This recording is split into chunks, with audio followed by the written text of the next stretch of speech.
ایک شخص نے اپنے کزن کو، اپنے چچا کے بیٹے کو، چچا زاد کو قتل کر دیا، خود ہی اس کا مدعی بن کے حضرت موسیٰ کے پاس آیا کہ بتائیے جناب میرے اس بھائی کو کس نے قتل کیا ہے؟ حضرت موسیٰ نے ایک سادی سی بات کی، کیا فرمایا؟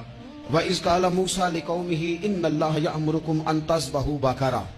حضرت موسیٰ علیہ السلام نے اپنی قوم سے کہا کہ اللہ تمہیں حکم دیتا ہے کہ ایک گائے ذبح کرو، گائے کا کچھ حصہ مقتول کو مارو، وہ خود اٹھ کے بتا دے گا مجھے کس نے قتل کیا ہے۔ تو اب وہ چونکہ ذبح کرنا نہیں چاہ رہا تھا، اس کو پتا تھا کہ مجرم تو میں خود ہوں، کہنے لگا آپ میرے ساتھ مذاق کرتے، کبھی ایسا بھی ہوا ہے؟ حضرت موسیٰ علیہ السلام فرمانے لگے میں اللہ کی پناہ مانگتا ہوں میں جاہلوں میں سے ہو، جب کہا نہیں ذبح کرنی ہے تو آپ ذرا دیکھیے کرنا نہیں نہ چاہ رہے، کہنے لگے اے موسیٰ پھر آپ نہ رب سے دعا کریں کہ وہ ذرا کھول کے بتائے وہ گائے کس طرح کی ہو، ارادہ نہیں نہ ذبح کر دے، آپ دعا کریں۔ فرمایا کہ رب کہتا ہے وہ گائے نہ بوڑھی ہو نہ زیادہ بچیا ہو، اوان بین ذالک، ان کے درمیان ہو، یعنی جوان گائے ہو۔ لو اگلی بات سن لو، کہنے لگے آپ دعا کریں رب سے کہ وہ کھول کے بتائے اس کا رنگ کس طرح کا ہو، رنگ بتائیں کس طرح کا ہو۔ فرمایا رب فرماتا ہے کہ صفراء رنگ کی ہو، یعنی گہرے زرد رنگ کی ہو۔ کہ رب فرماتا ہے اس طرح کی گائے ذبح کرو، اور جب کوئی اسے دیکھے تو اسے اچھا بھی لگے، آنکھوں کو اچھی لگے وہ گائے، اس طرح کی گائے ذبح کرو۔ لو اتنی باتیں بتا، کہنے لگے نہیں آپ پھر دعا کریں اللہ ذرا کھول کے بتائے گائے کس طرح کی ہو۔ پھر اللہ تعالیٰ نے فرمایا کہ گائے اس طرح کی ہو کہ وہ کبھی کھیتی میں نہ چلائی گئی ہو، یعنی اس کو کبھی کام نہ اسے لیا گیا ہو، نہ کھیت چلانے ہل چلانے میں لگائی گئی ہو، اور وہ جو کنواں ہوتا تھا جس کے گرد گائیں گھومتی تھی، تو کہا وہ بھی کام اس نے نہ کیا ہو گائے نے، مسلمۃ لا شیۃ فیہا، وہ ہر عیب سے پاک ہونی چاہیے۔ قالوا الآن جئت بالحق، اب کہنے لگے اب آپ صحیح بات لے کے آئے، اب سوال ختم ہو گئے نا، کہنے لگے اب آپ بات فَذَبَحُوهَا، انہوں نے ذبح کر دی، وَمَا كَادُوا يَفْعَلُونَ، پر ایسا کرتے نظر آتے، لگتا نہیں تھا کریں گے ذبح پر ذبح۔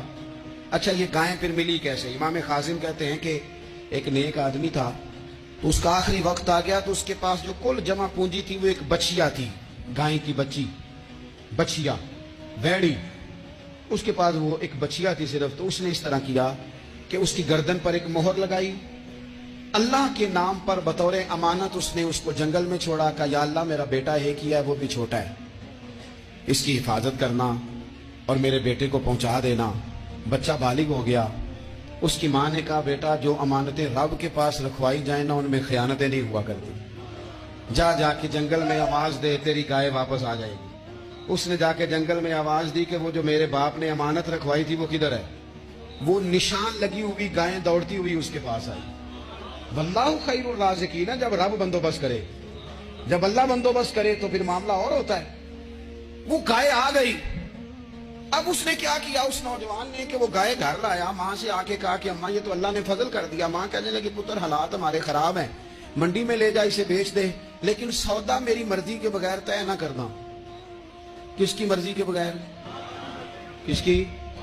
اماں کی مرضی۔ اور سنو یار، تھے کچھ لوگ جن کو لوگوں نے تانے بھی دیے کہ تم ماں کے پیچھے لگ گیا ہے، لوگوں نے بڑا کچھ کہا، پر جو ماں کی مرضی پہ لگے ناکام نہیں ہوتے زندگی میں۔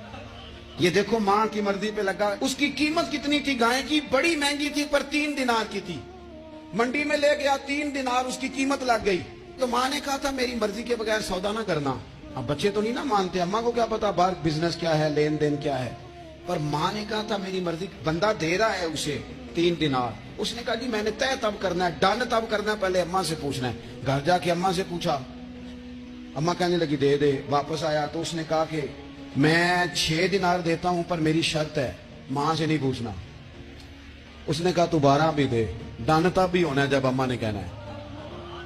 وہ جب اس طرح کی اس نے گفتگو کی، واپس اپنی والدہ کے پاس گئے، کہنے لگے اماں سمجھ نہیں آتی، 3 دینار کی گائیں بندہ 12 میں خریدنے کو تیار ہے، شرط لگاتا ہے کہ اماں سے نہیں پوچھنا۔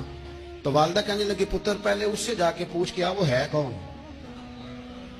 یہ کوئی روحانی معاملہ ہے، کوئی غیبی مدد ہے، پوچھ۔ اس سے جا کے پوچھا تو وہ کہنے لگا میں تو فرشتہ ہوں اللہ کا، تو نے گائیں بیچنی نہیں، اس لیے کہ تیرا باپ بھی نیک ہے تیری ماں بھی نیک ہے، رب تیرے رزق میں برکت پیدا فرمانا چاہتا ہے۔ ماں باپ نیک ہونا رزق میں برکت ہو جاتی ہے، ماں باپ نیک ہو، ان کی صالحیت کا اثر پہنچتا ہے بچوں تک۔ رزق حلال کما کے لانے والے ہوں تو گھر میں برکت ہوتی ہے. جا کے کہا کہ تیرے ماں باپ نیک تھے، اسے نہ بیچنا گائے کو، تو کیا کریں؟ کہنے لگے بنی اسرائیل والے سوال کر کر کے خود مشکل میں آ گئے.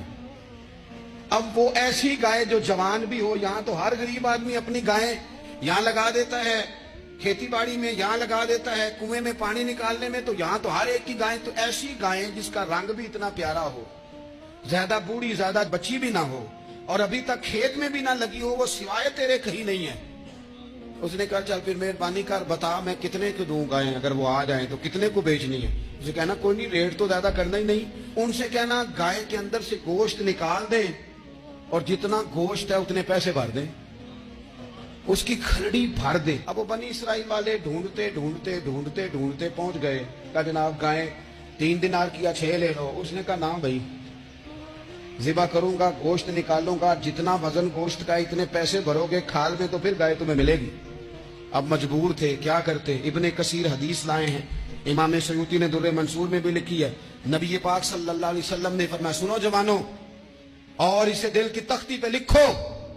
نبی پاک علیہ السلام نے فرمایا اگر بنی اسرائیل والے زیادہ سوال نہ کرتے تو اتنی مشکل کا شکار نہ ہوتے.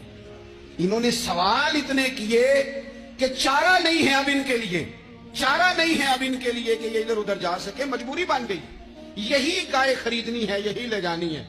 اب اتنا سارا مال جمع کر کے وہ گائے خریدی، ذبح کی. تو مقتول کو جب اس کا ایک حصہ مارا تو اس نے اٹھ کے کہہ دیا یہ جو مدعی بنا ہوا ہے نا، یہی تو میرا قاتل ہے، یہی تو میرا قاتل ہے، یہی تو ہے جس نے یہ سارا کام کیا.